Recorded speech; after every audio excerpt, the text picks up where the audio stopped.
Bismillahirrahmanirrahim. Teman-teman sekalian, para pemirsa channel YouTube Amri Al-Jambi, kita bertemu kembali pada konten baca buku.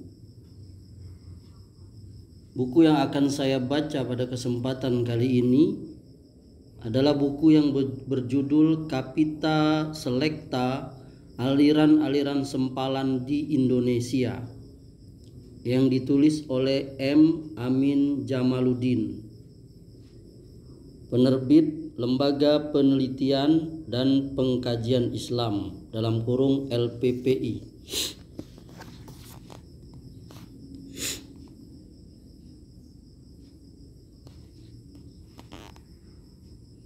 Ya, investigasi tim LPPI, editor Hartono Ahmad Jais. Buku yang saya miliki ini adalah buku cetakan pertama Agustus 2002 Jumadil Awal tahun 1423 Hijriah. Ya, ini alamat penerbit LPPI, yakni Masjid Al-Ihsan, lantai 3, Proyek Pasar Rumput, Jakarta Selatan.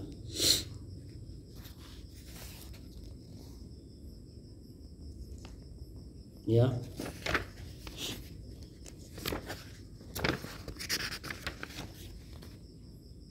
Di sini ada dicantumkan beberapa contoh aliran sesat di Indonesia. Ya.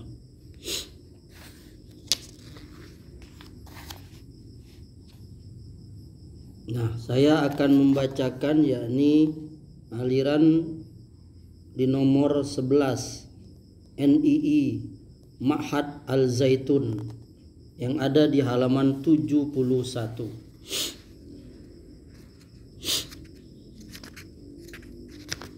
Ya.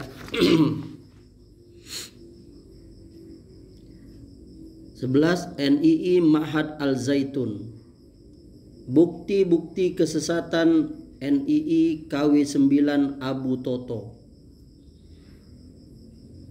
Sepak terjang NII KW9 dalam kurun waktu di bawah kepemimpinan Haji Abdul Karim dan kemudian Haji Muhammad Rais dari tahun 1984 sampai dengan 1992, maupun di bawah kepemimpinan Abu Toto Asy-Syaikh A.S. Panji Gumilang dalam kurung gelar kebesarannya saat ini, sejak dari tahun 1992 hingga tahun 2001 sekarang telah menimbulkan banyak korban. Secara real yang lebih banyak dirugikan baik moral maupun material oleh KW9 sejak masa Haji Karim sampai Abu Toto adalah umat Islam pada umumnya, dan secara khusus adalah kalangan NII atau DI. Kerugian yang diderita umat Islam secara moral adalah telah terkontaminasinya pemikiran dan pemahaman mereka tentang Islam, sehingga mereka sama sekali tidak menyadari dan tanpa terasa telah terjerumus pada suatu keyakinan yang menjungkir balikan prinsip-prinsip keimanan (akidah) yang untuk selanjutnya berdampak pada pelecehan terhadap syariat serta bermuara pada kemerosotan akhlak. Suatu tindakan pemurtadan sekaligus penindasan dan pemiskinan telah berlangsung terhadap umat Islam Indonesia yang dilakukan oleh KW9, gerakan sesat yang mengatasnamakan NII di balik pesantren mewah Al-Zaitun, suatu tindak kejahatan politik, sosial, dan pelanggaran HAM yang sangat serius, yang mungkin belum pernah dilakukan oleh kelompok sempalan maupun yang ada dalam masyarakat dan bangsa Indonesia. 1. Penyimpangan akidah. Kezoliman yang paling dahsyat yang dilancarkan oleh KW9 baik pada masa kepemimpinan Haji Abdul Karim, Haji Rais maupun kepemimpinan Abu Toto adalah menciptakan syirik. Berdasarkan data-data dari beberapa kesaksian dan laporan pada mantan pengikut Abu Toto, maka syirik yang diciptakan NII KW 9 dalam tahun 1984 sampai dengan 2001 sekarang adalah menyusun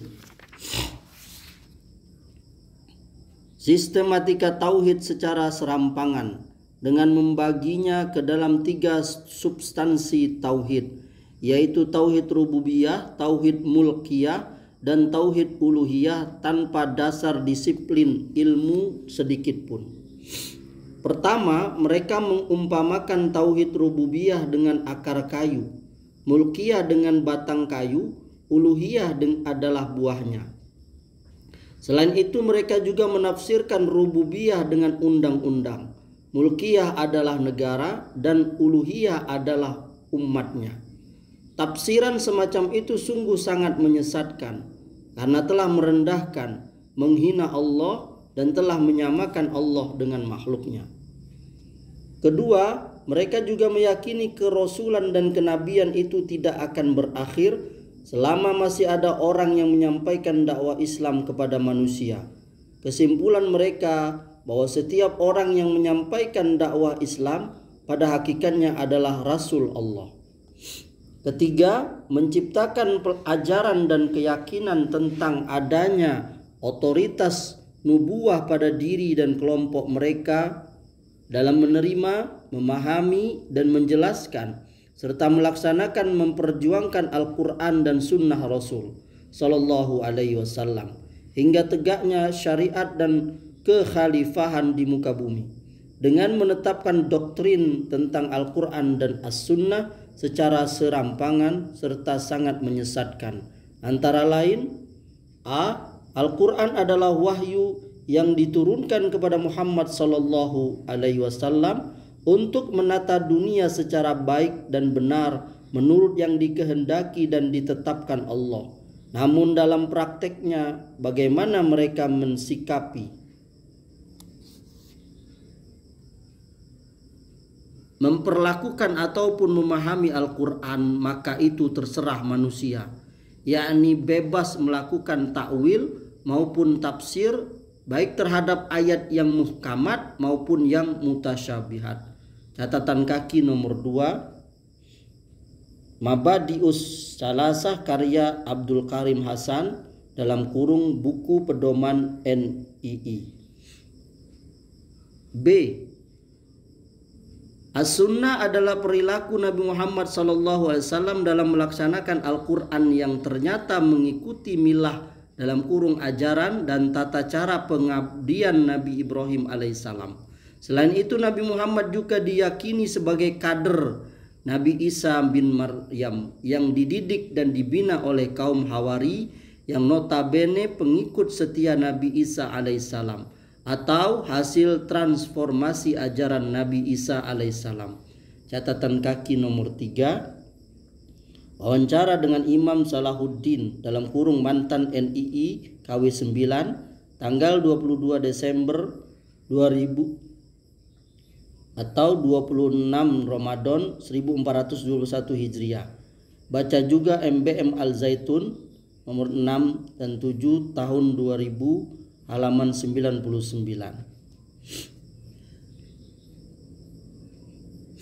Keempat, menggunakan nama-nama nabi untuk hierarki kepangkatan dalam kurung jabatan struktural dan fungsional, sehingga menimbulkan kesan bahwa nabi yang satu bisa diperintah oleh nabi lainnya yang berada pada struktur lebih tinggi. Kelima, melakukan tipu daya kepada pengikutnya dengan memberikan iming-iming pangkat maupun jabatan serta futuh dalam kurung kemenangan terhadap penguasa RI, dan meyakinkan melalui doktrin bahwa secara diam-diam sekitar 50% dari kekuatan TNI Polri dalam kurung ABRI telah berpihak kepada NII sehingga pasti menang, yang dalam istilah mereka merujuk kepada sebuah ayat yang berbunyi Nasrun minallahi wa fathun qarib. 2. Penyimpangan syariat, mengubah syariat zakat fitri dan syariat kurban. Dalam majalah bulanan Al-Zaitun terbitan Ma'had Al-Zaitun dinyatakan.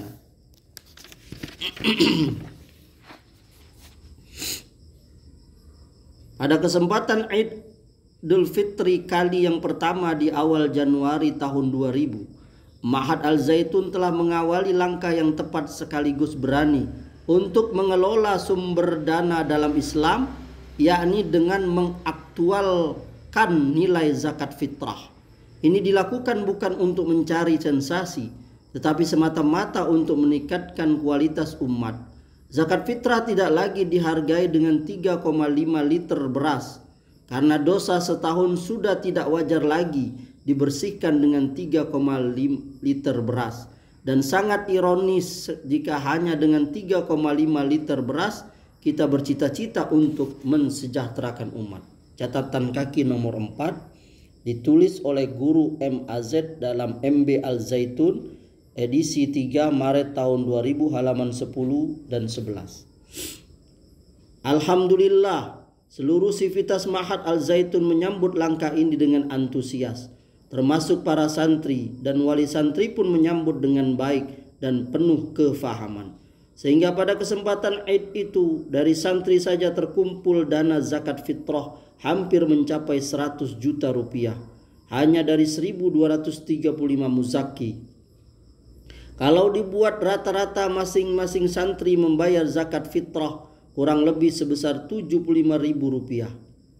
Untuk itu kita layak berdoa, taqabbalallahu minna wa minkum.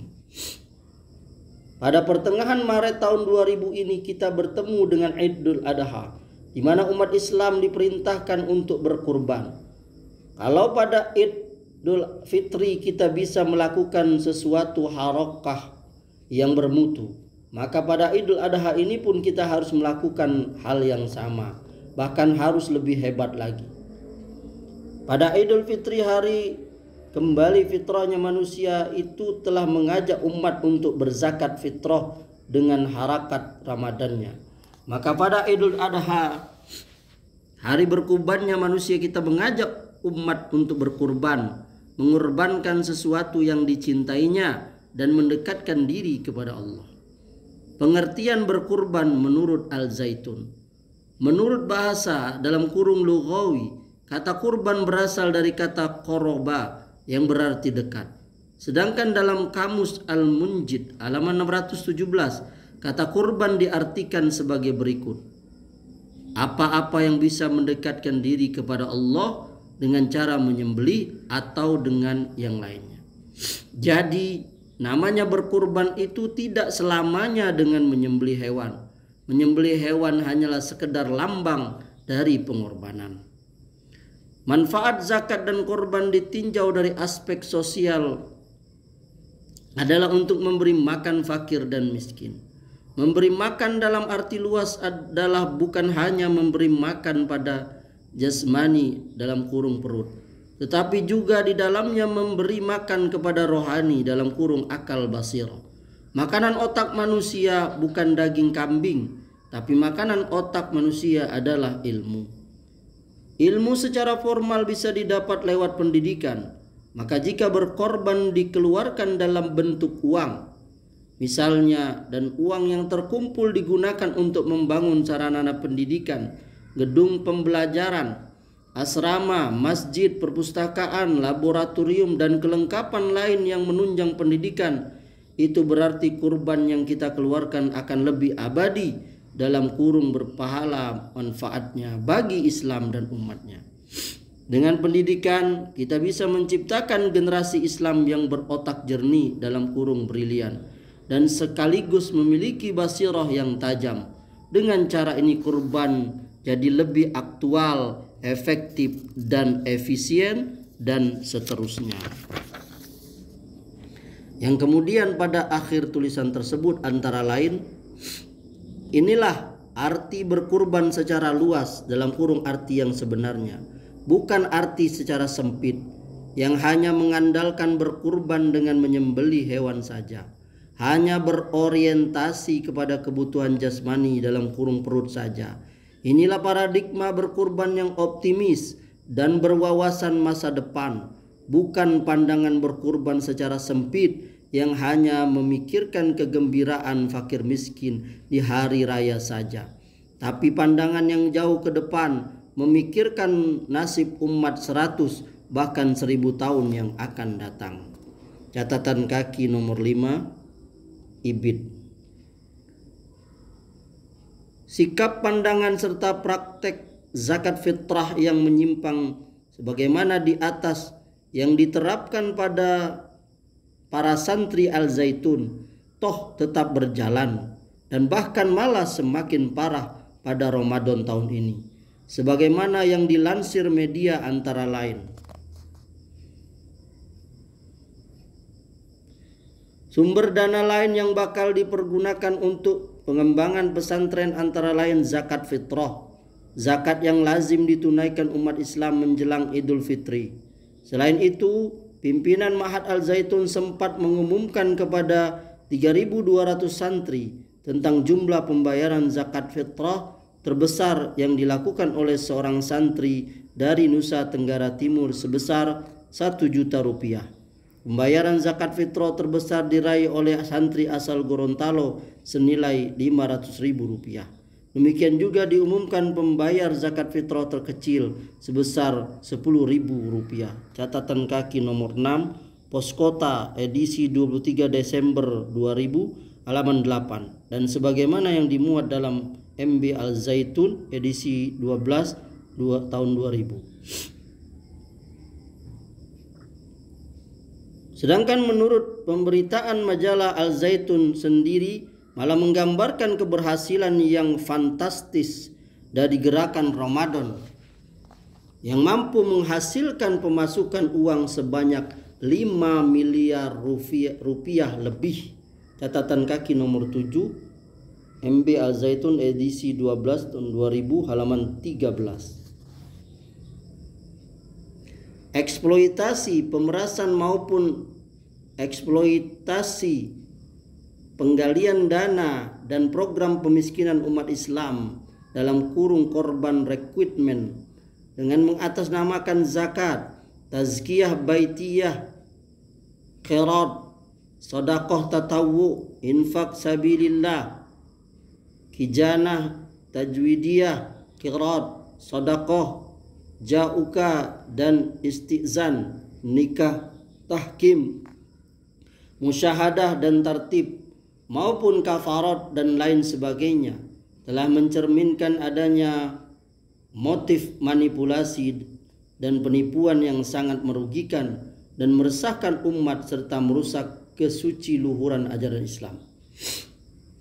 Di antara para korban ada terkena jerat program qirat dan iddikor dalam kurung tabungan sampai sebanyak 250 gram emas. Bahkan salah seorang pejabat Bank Indonesia dalam kurung sekarang mantan sampai rela menyerahkan 2,5 kilogram emas, dan 2 orang putranya pun sempat pula sampai menjadi perampok yang untuk itu mereka harus merelakan tulang iganya putus lantaran demi untuk menyelamatkan diri dari kejaran massa, hanya karena mengejar target setoran yang harus segera dibayarkan kepada jamaah negara segera.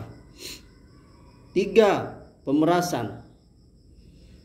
Kalkulatif di bawah ini berdasarkan pemikiran jumlah minimal yang konstan dan aktif sebagai anggota NII KW 9 tahun 1999 sampai dengan 2000 sebanyak 60.000 orang. Sekalipun banyak keterangan dari para mantan NII KW 9 tersebut menyatakan jumlah anggotanya sekarang lebih 100.000 orang, namun diperkirakan terjadi banyak pula yang keluar ataupun yang masuk. Dana umat yang disedot NII struktural ada 1.401.200.000.000 rupiah yang kemudian diwujudkan dalam bentuk bangunan Al-Zaitun yang konon biayanya menelan angka sampai hitungan sekitar 4 triliun rupiah. Maka kekurangan dari jumlah keseluruhan yang dibutuhkan oleh Al-Zaitun mungkin diperoleh dari sumbangan dari berbagai negara, konglomerat, dan mungkin dari keluarga cendana maupun pejabat massa Orba. Menurut salah seorang mantan pengikut Abu Toto yang sempat dipercayakan memegang posisi majelis hay'ah dalam kurung semacam departemen keuangan, Pak Andreas dalam kurung Ismail Subarja, dana abadi yang berhasil dikumpulkan oleh KW 9 hingga pada akhir tahun 1996 saja sudah sebanyak 40 miliar rupiah, dan seluruh dana yang ada dalam KW 9 dimasukkan dalam rekening pada bank CIC atas Abu Ma'arik alias Abu Toto Abdussalam dalam kurung AS Panji Gumilang dan keluarganya. Catatan kaki nomor 8, wawancara dengan Bapak Andreas 10 Desember tahun 2000. Kesesatan prinsip dari NII, Negara Islam Indonesia Mahat Zaitun. Masalah akidah seperti dijelaskan di buku Membongkar Gerakan Sesat NII di balik pesantren mewah Az-Zaitun seperti tersebut di atas, dan juga masalah ibadah, dan itu yang nampak di permukaan. Kesesatan akidah contohnya menganggap Indonesia ini sama dengan Makkah, diibaratkan dengan tong sampah, yang bagus ada, yang busuk juga ada. Karena Indonesia diibaratkan tong sampah yang isinya kotor, maka menurut mereka sholat di Indonesia sama dengan sholat di tempat yang kotor, maka tidak sah. Jadi tidak sudah sholat. Karena kalau sholat berarti mencampurkan yang hak dan yang batil, maka tidak sah. Maka sholat pun tidak sah dan tak ada gunanya. Dalil yang mereka gunakan surah Al-Anfal ayat 35, artinya sholatlah mereka di sekitar Baitullah itu tidak lain hanya siulan dan tepuk tangan, maka rasakanlah azab disebabkan kekafiran itu. Menurut faham NII, karena umat Islam Indonesia berhukum RI, Republik Indonesia, garis miring jahiliyah, yang segala macam ada, maka diibaratkan sebuah tempat sampah, diibaratkan buah apel yang bagus dimasukkan ke dalam tempat sampah yang bercampur segala macam. Lalu supaya apel di tempat tong sampah itu masih tetap baik atau bagus, maka harus dipindahkan ke meja dan diberi tempat. Begitu pula kita harus hijrah, maksudnya pindah ke NII, Negara Islam Indonesia, agar tidak di tempat sampah. Faham NII ini jelas bertentangan dengan hadis Nabi SAW yang menjelaskan bahwa ada keistimewaan Islam dibanding agama lain. Di antaranya Allah Subhanahu wa taala menjadikan bumi ini tempat sujud. Menurut hadis itu berarti bumi Indonesia atau mana saja adalah sah untuk sholat, kecuali ada najis atau kotoran atau tempat-tempat yang dilarang untuk sholat, misalnya kuburan. Jadi Islam diperbolehkan sholat di bumi ini. Apakah bumi Indonesia ini seluruhnya penuh kotoran dan najis, atau bahkan semuanya ini kuburan? Di samping itu, menurut NII termasuk Al-Zaitun, tujuan ibadah itu untuk melaksanakan hukum Islam di negara NII. Lalu mereka membuat skema, intinya Mekah sama dengan negara Republik Indonesia, tidak memakai hukum Islam, warganya kafir, maka biarpun sholat, zakat maupun puasa, tetap saja amalannya dihapus.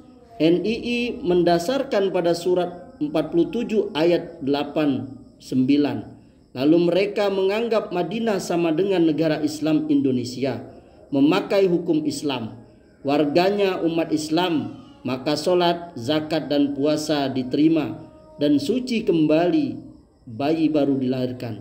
NII mendasarkan fahamnya itu pada surah 47:22 dan hasilnya surga. Makanya Al-Zaitun itu mereka sebut Madinah. Sebagaimana aliran-aliran sesat lainnya biasanya memiliki sikap ekstrim, demikian pula NII Mahat Al-Zaitun itu fahamnya berarti telah mengkafirkan muslimin seluruh Indonesia yang tidak mau masuk ke golongan mereka dalam kurung NII. dan juga menganggap selain golongan mereka itu masuk neraka, sedangkan yang masuk surga hanya kelompok NII. Itulah puncak kesesatannya.